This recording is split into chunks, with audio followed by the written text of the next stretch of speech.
Hi అండి, welcome back to my channel. ఈరోజు మన రెసిపీ ఏంటంటే చేపల పులుసు. ఎలాంటి మసాలాలు లేకుండా చేపల పులుసుని సింపుల్గా ఎలా చేసుకోవాలో ఈరోజు ఈ వీడియోలో చూసేద్దాం. ముందుగా చేపని పొట్టుపోయేలా శుభ్రంగా రుద్దుకొని చిన్న చిన్న ముక్కలుగా కట్ చేస్తున్నారు. క్లీన్గా కడుక్కోవాలండి. మాకైతే కొద్దిగా జన కూడా వచ్చింది. ఆ జన ఫ్రైని ఎలా చేస్తారో నేను నెక్స్ట్ వీడియోలో చూపిస్తాను, తప్పకుండా చూడండి. అది మొత్తం ముక్కలుగా కట్ చేసిన తర్వాత కూడా కొంచెం గల్లులుప్పు వేసి మళ్ళీ శుభ్రంగా కడిగేసాడండి. తర్వాత కర్రీలోకి కావాల్సిన అల్లం వెల్లుల్లి పేస్ట్ని మనం ప్రిపేర్ చేసుకుందాం. అల్లం వెల్లుల్లితో పాటు ఒక ఉల్లిపాయ, కొంచెం గసగసాలు కూడా వేసి మిక్సీ పట్టుకొని పక్కన ఉంచుకుందాం. తర్వాత చేప ముక్కల్ని నేను ఆల్రెడీ 2 times కడిగేసానండి. ఇప్పుడు 3rd time ఒక్కొక్క ముక్క తీసి కళాయిలో వేస్తున్నాను. కళాయి అయితే కలుపుకోవడానికి మంచిగా ఉంటుంది అనేసి అలా.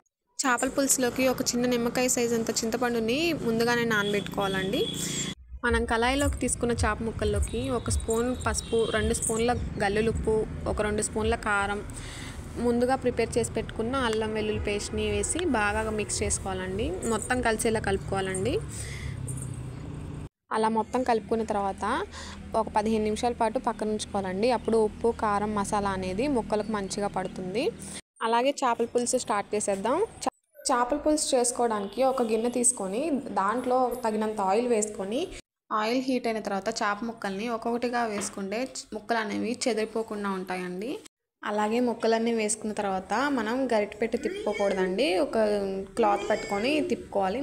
తిప్పుకున్న తర్వాత ఒక మూతని దాని మీద ఉంచేసుకుంటే లోపల ముక్క అనేది మంచిగా ఉడికిపోతుందండి. ఒకసారి మూత తీసుకొని చూస్తే ఒక 50% ముక్క ఉడికిపోతుందండి. అలాగే మనం ముందుగా నానబెట్టుకున్న చింతపండు రసాన్ని దీంట్లో వేసేసుకొని మళ్ళీ ఒకసారి కలుపుకుంటే ఆ రసం అనేది మొత్తం ముక్కలకి పడుతుందండి. తర్వాత ఒక 1/2 గ్లాస్ వాటర్ పోస్తే ఆ పులుపు అనేది కరెక్ట్గా సరిపోతుందండి. మళ్ళీ ఒకసారి మూత పెట్టుకొని పులుసు చిక్కబడిన దాకా ఉంచుకుంటే ఈ కన్సిస్టెన్సీలో వస్తే సరిపోతుందండి. అంతేనండి, చేపల కూర రెడీ. చాలా అంటే చాలా సింపుల్గా టేస్టీగా ఉంటుందండి. ఒకసారి ట్రై చేయండి. Thank you for watching.